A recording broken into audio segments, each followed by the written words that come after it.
Hello friends, welcome back to the bench. Thank you very much for joining me. Our patient is an AC66B. That is 2012 Outback, which misfires on cylinder number 3. Now, 2012 Outback doesn't come with IC608, so this is not our issue over here. And this board actually is a well, this is 2007 Impreza. Basically, the layout of the board is the same chips, same MCU, just different programming. So our cylinders, number one, what is the issue? Why would it misfire? Is it because it's not generating a spark, or is it the injector issue? As far as ECM goes, it's pretty much only those two options. On this model, this is 4-cylinder, 2.5 liter non-turbo. The ignition lines are shared, so we always spark on 1 and 3 or 2 and 4. But sparks can be arranged like that because there's not much to spark, right? We just need to spark and that's it, right? There's nothing that we regulate. There's nothing we adjust on the ignition lines. But on the injector lines, we can't have two lines or two injectors connected to one output, because cylinder number 1 took this much gasoline into the cylinder doesn't mean the cylinder number 3 is going to need the same amount. So each cylinder always has to be controlled separately when it comes to providing fuel. Since it's only cylinder number 3, if it's the ECM issue, it's got to be the injector. So our injectors are controlled 1 and 3 by this one, 2 and 4 by this one.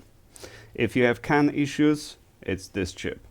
And obviously those 3 chips are responsible for a lot more things than just those two, obviously. This chip is responsible for a throttle. It's a simple H bridge motor driver. So it basically just moves the motor into directions so it can adjust how much air is going into the collector. And that's pretty much it. On Imprezas, we usually also have these 2 chips and all 4 of these chips. Let me show you under the scope. So these are, on Outbacks, these are typically unpopulated. And we only have these 2. These are not memory chips, they do something else.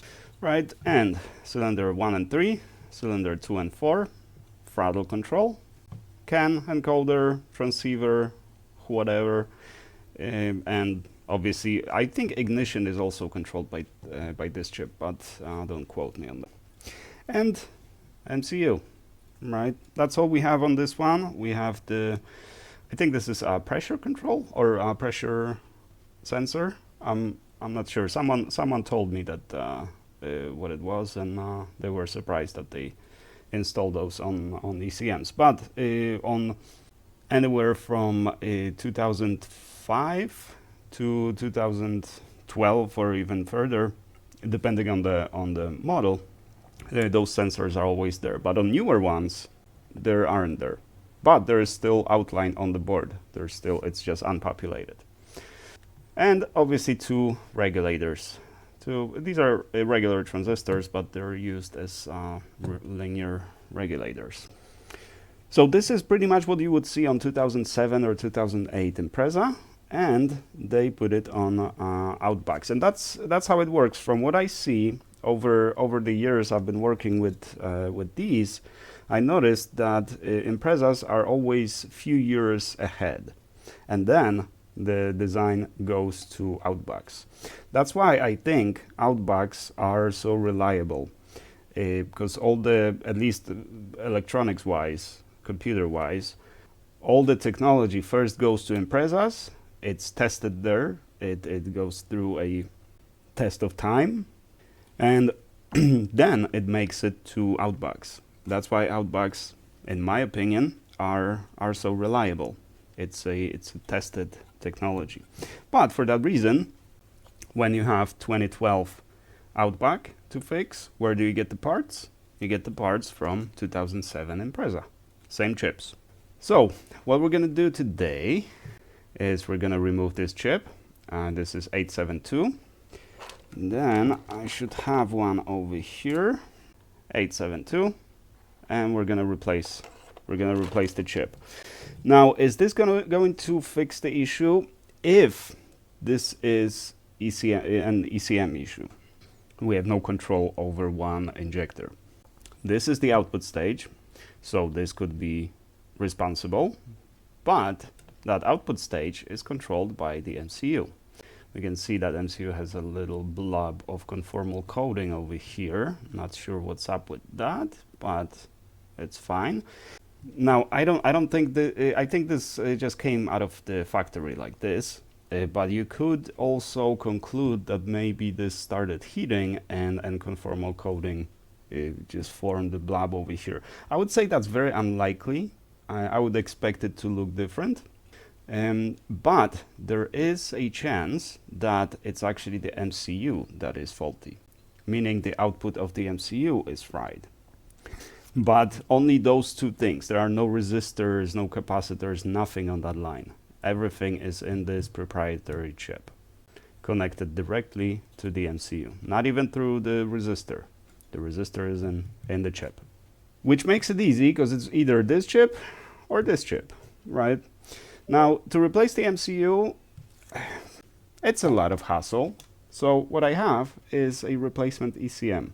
So we're just going to clone to this ECM, and we're going to send back 2 ECMs to the customer. But before we do, let's test the replacement of this chip. I'm not charging for this because I'm already replacing the ECM. So that's definitely going to eliminate ECM as being a culprit. But to satisfy my curiosity, let's replace this chip. Sometimes it is actually this chip that is responsible. I've had cases like that. I also had cases where I replaced the chip and it still wouldn't work because the problem was in the MCU. Alrighty, nothing really too intricate to this. We just need to clean it, heat it up, remove it, clean the solder, put the replacement chip back on, and solder it on. I'm going to try to use my T245 handle. It's a little big, so I'm not sure if this is going to be easy. T210 or C210 tips would be a little better for this, and I do have a handle, so I could swap it, but I want to try it with this one and see how it goes. With T245 handle, it's bigger, sure, but you can use lower temperature because there's more thermal mass in the tip, which means the solder listens to you more, because if the temperature is too high, the solder doesn't want to stick to the tip, and it just flies everywhere, and it just doesn't go where you want it to go. With bigger tips, the solder listens to you more, but you don't have as much precision as you do with T210. So we'll see how that's going to go. I'm going to speed up the footage because this is going to be boring, and we'll see afterward. Let's get to it.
Alrighty, that was not too bad. Actually, 245 handle works pretty well. Actually, maybe even better than 210. I was expecting it to be a little harder because it's bigger, right? And you're working with tiny pins. But when you drop the temperature, and with a big tip, you can drop the temperature to even 360, around that, and the solder, as you can see, the solder flows really well. So plus it's a pretty good tip that I have here.